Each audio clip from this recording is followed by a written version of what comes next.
दोस्तों, बंधकों की अदला बदली का सिलसिला जारी है और आज एक और बड़ा एक्सचेंज हुआ। हमास ने शनिवार यानी कि आज 3 और इस्राएली बंधकों को, बुजुर्ग बंधकों को रिहा कर दिया है और रिहाई के दौरान हमास ने फिर से अपनी ताकत दिखाई है। इस्राएली बंधकों के मुंह से उनकी सरकार की बुराई निकलवा ली बहुत ही आसानी से। और कैसे इस्राएली बंधक हमास का शुक्रिया करते नहीं थक रहे थे, इसकी तस्वीर आपको दिखाऊंगी। किस तरह से ये रिहाई हुई है, जो तस्वीरें सामने आई है निकलकर, वो आपको दिखाऊंगी। इन तीनों के बदले यानी कि इस्राएली बंधकों के, 3 इस्राएली बंधकों के बदले फिलिस्तीन के कितने लोगों को छोड़ा गया है, ये भी बताऊंगी। रिहा इस्राएली कैदियों ने क्यों हमास को शुक्रिया कहा और अपनी सरकार से क्या मांग की है, इसके साथ ही ये भी आपको आगे बताएंगे। और इस रिहाई से हमास ने ट्रंप को, जो गजा खाली करवाना चाहते हैं, उन्हें क्या संदेश दिया है, ये भी आपको बताऊंगी। दोस्तों, युद्ध के मैदान में जब एक आखिरी मौका दिया जाए जिंदा रहने का या मरने का, तो आप क्या चुनेंगे? रूसी सैनिकों ने यूक्रेनी सैनिकों को सरेंडर करने का जब विकल्प दिया, ऑप्शन दिया, तो उन्होंने क्या चुना, ये आपको बताऊंगी। और रूसी सैनिकों ने किस तरह से यूक्रेनी सैनिक पर अपनी दरियादिली दिखाई है, ये भी आपको दिखाऊंगी। इसलिए पूरा वीडियो जरूर देखिएगा। और वीडियो शुरू करने से पहले रोज की तरह अपने भाइयों, बहनों और बड़ों से एक गुजारिश की लाइक जरूर कर दीजिएगा। कमेंट में अपनी राय मुद्दों पर जरूर लिखा करिए। और दोस्तों, इंस्टाग्राम पर फॉलो जरूर कर लीजिए और किसने किसने फॉलो किया है कमेंट पे लिखकर बताइए। चलिए शुरू करते हैं वीडियो। द लाइव टीवी, सच सबसे आगे। आदाब दोस्तों, मेरा नाम है मिसबा खान और आप मुझे द लाइव टीवी पर देख रहे हैं। गजा में हमास ने शनिवार को 3 इस्राएली बंधकों एली शराबी, और लेवी और ओहाद बेन अमी को रिहा किया है। यानी कि तीनों जो है नाम है जो इस्राएली कैदी छोड़े गए हैं उनके। इनको गजा के देर अल बलाह शहर में एक स्टेज पर लाया गया, जहां नकाबपोश हमास लड़ाकों ने पहले इनका प्रदर्शन किया और फिर इन्हें रेड क्रॉस को सौंप दिया। तस्वीरें भी सामने आई है, आप देख सकते हैं हमास के लड़ाकों के साथ स्टेज पर कैसे मौजूद हैं कैदी, और हमास के लड़ाके उनका प्रदर्शन कर रहे हैं स्टेज पर ही। ये पूरा घटनाक्रम गजा इसराइल संघर्ष विराम यानी कि जो सीजफायर के तहत 5वें कैदी एक्सचेंज का हिस्सा था। यानी आज 5वां कैदी एक्सचेंज था, 5th फेज था। हमास के लड़ाकों के साथ स्टेज पर आप देख सकते हैं कि किस तरह से कैदी मौजूद है। ये पूरा घटनाक्रम गजा इसराइल संघर्ष विराम के तहत 5वें कैदी एक्सचेंज का हिस्सा था। दोस्तों, हमास द्वारा इसराइली कैदियों को रेड क्रॉस को सौंपने के इस प्रोग्राम को देखने के लिए गजा के देर अल बलाह में एक बड़ी भीड़ जमा हुई। तस्वीरें पहले मैं आपको दिखाना चाहती हूँ। देखिए तस्वीरें आपकी स्क्रीन पर, आप देख सकते हैं कि किस तरह से लोगों में उत्साह है। भीड़ टावर तक पर चढ़कर देख रही है कि किस तरह से रिहा किया जा रहा है इसराइल के 3 बंधकों को हमास के द्वारा। इन तस्वीरों में लोगों की भीड़ और उत्साह के अलावा क्या आपने कुछ और नोटिस किया? नहीं तो एक बार फिर से ध्यान से देखिए तस्वीर। ये देर अल बलाह है, जहां इमारतें खड़ी हैं। दोस्तों, गौर से देखिए, आपके पीछे इमारतें आपको तस्वीरों में नजर आ रही होंगी खड़ी हुई। कोई खंडहर आपको नजर नहीं आ रहा होगा। आपको याद दिला दूं कि डोनाल्ड ट्रंप गजा खाली कराकर वहां के लोगों को दूसरे देशों में बसाने और गजा के खंडहर का पुनर्निर्माण करने का प्लान बनाए बैठे हैं। ऐसे में हमास ने इस बार इस्राएली कैदियों को सौंपने के दौरान गजा के ऐसे शहर देर अल बलाह को चुना है जहां इमारतें सही सलामत खड़ी हुई हैं। ये ट्रंप जिनके द्वारा ये कहा गया था कि गजा पट्टी नष्ट हो गई है और रहने लायक नहीं है, उनको सीधा संदेश है। और ये बात मैं नहीं कह रही हूं, बल्कि दोस्तों इस्राएली पत्रकार डफना लेन का ये कहना है। जी हाँ दोस्तों, इस्राएली पत्रकार का। रिहाई के प्रोग्राम के दौरान हमास को देखकर इसराइल के कुछ पत्रकार छटपटा भी रहे हैं। दोस्तों, इनको इस बात की भी खुजली है अब कि हमास इतना चमचमाता क्यों है। मतलब कि साफ सुथरे कपड़े कैसे पहने हुए वो नजर आता है, वर्दी कैसे साफ सुथरी होती है उनकी। इस्राएली पत्रकार, चाटुकार पत्रकार जिन्हें मैं कहती हूँ, आमिर सराफाती, इसी बात से वो इस वक्त परेशान है और कह रहा है कि हमास अपनी वर्दी इतनी साफ कैसे रखता है, आसान है, वे इसे केवल युद्ध विराम के दौरान ही पहनते हैं।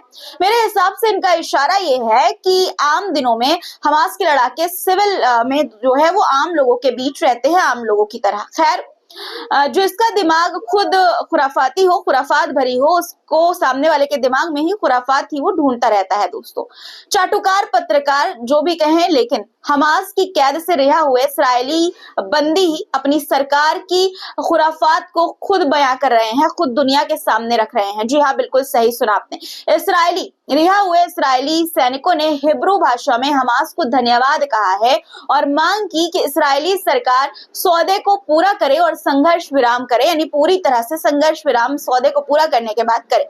खुद सुन लीजिए आप।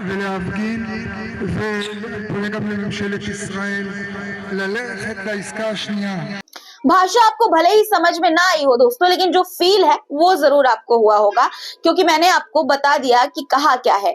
इस्राएल के दूसरे कैदी ने भी हमास का शुक्रिया किया और सिर्फ शुक्रिया ही नहीं किया, हमले से बचाने के लिए हमास को धन्यवाद कहा। उसने कहा कि मैं चाहता हूं कि बातचीत जारी रहे और युद्ध समाप्त हो। मैं बातचीत का आह्वान करता हूं, सैन्य दबाव का नहीं। यानी कि दोस्तों अब इस्राएली बंधक भी अपनी सरकार से ये कह रहे हैं कि सैन्य दबाव बनाने से ये बेहतर है, लड़ाई झगड़े से ये बेहतर है कि संघर्ष विराम जल्द से जल्द लागू किया जाए। इन बंदियों को रेड क्रॉस को जब हमास ने सौंपा तो इस्राएल में इनकी रिहाई को लेकर जश्न का माहौल नजर आया, खासतौर पर एली शराबी के परिवार में। देखिए किस तरह से खुशी मनाने की तस्वीर इस वक्त सामने आई है।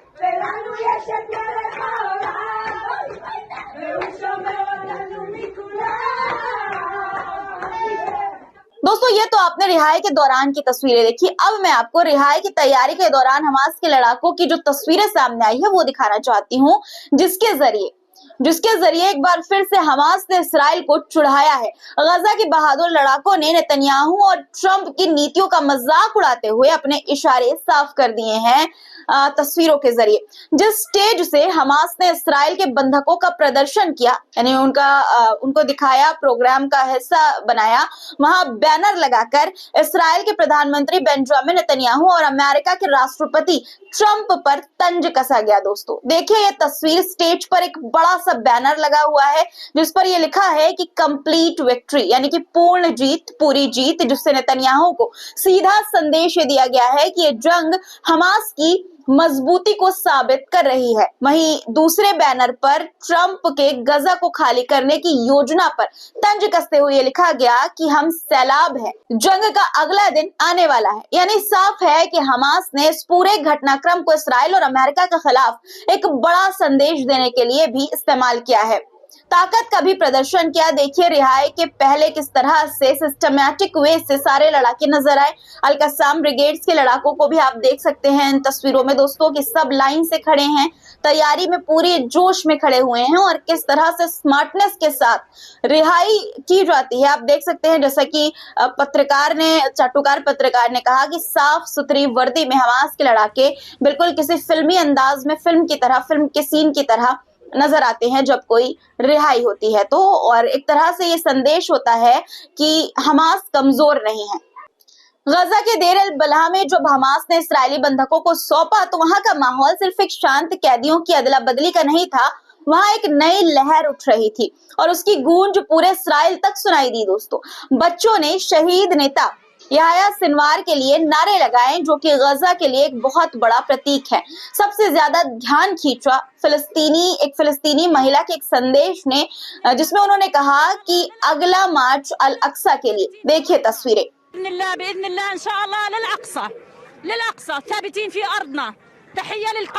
महिलाएं हमास के लड़ाकों पर फूल बरसाती हुई भी नजर आई। तस्वीरों में आप देखिए कि किस तरह से फूल बरसाया जा रहा है रिहाई से पहले।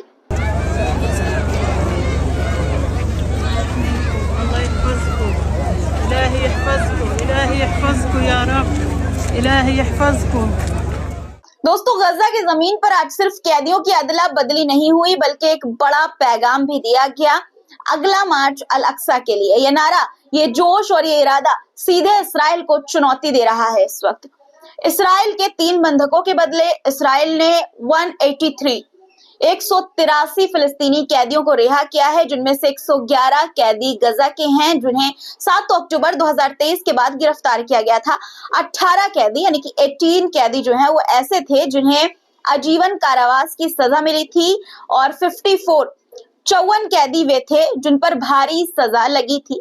तस्वीरें जो सामने आई है फिलिस्तीनी कैदियों के रिहा किए जाने की, वो मैं आपको दिखाना चाहती हूँ। आपकी स्क्रीन पर आप देख सकते हैं कि किस तरह से भीड़ आपको नजर आ रही होगी दोस्तों, और उत्साह देखिए लोगों का। रेड क्रॉस की बसों में फिलिस्तीन के कैदियों को लाया गया। 183 कैदी इसमें मौजूद हैं इन बसों में, और लोग देखिए कि किस तरह से उनका स्वागत करने के लिए भारी भीड़ में, भारी तादाद में वहां पर मौजूद हैं।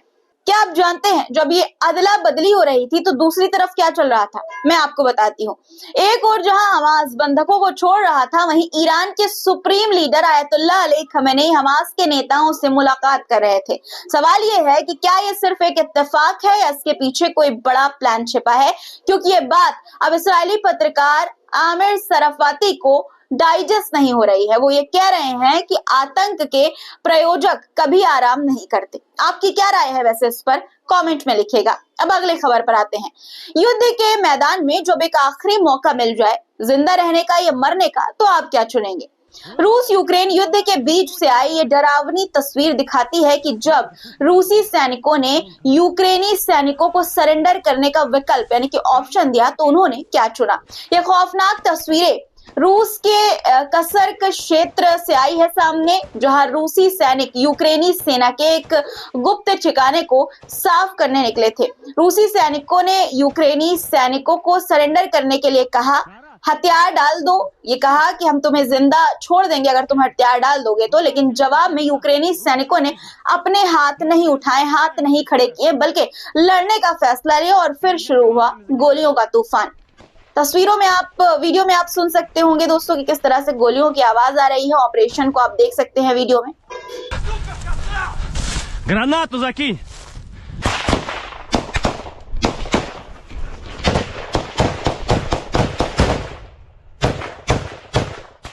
अब एक और चौंकाने वाली घटना आपको दिखाती हूँ। तस्वीरें आप स्क्रीन पर देख पा रहे होंगे दोस्तों।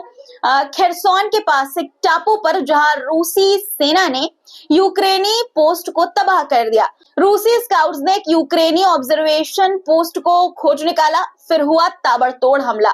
इमारत बम धमाकों से हिल गई, और तभी अचानक एक यूक्रेनी सैनिक दौड़ता हुआ बाहर आया, घबराया हुआ, हथियार गिराकर प्रार्थना करने लगा, भीख मांगने लगा। रूसी सैनिकों ने उसे मारने की बजाय छोड़ दिया। जिसके बाद दोस्तों वीडियो में आपको दिखाना चाहती हूँ, देखिए स्क्रीन पर जूम वीडियो में दिखाया गया है कि किस तरह से रूस के सैनिकों के सामने यूक्रेनी सैनिक गिड़गिड़ा रहा है, प्रार्थना कर रहा है कि उसे छोड़ दो, जाने दो। आपको नजर आ रही होगी तस्वीरें दोस्तों। युद्ध में जहां हर सेकंड मौत मंडरा रही होती है, वहां यह रहम दिखाना क्या किसी बड़े प्लान का हिस्सा था? आपको क्या लगता है, क्या ये रूस की सेना का रहम था या किसी बड़े प्लान का हिस्सा? कमेंट में अपनी राय जरूर लिखिएगा, और चैनल को सब्सक्राइब नहीं किया है तो कर लीजिए, लाइक जरूर से कर दीजिएगा, शेयर भी कर दीजिएगा, और दोस्तों मुझे इंस्टाग्राम पर फॉलो करना बिल्कुल भी मत भूलिएगा। और अगर फॉलो किया है तो कमेंट में मुझे बताइएगा। फिर मुलाकात होगी कुछ नए मुद्दों के साथ, तब तक के लिए अपना ख्याल रखिए, क्योंकि ख्याल रखना बहुत जरूरी है। खुदा हाफिज।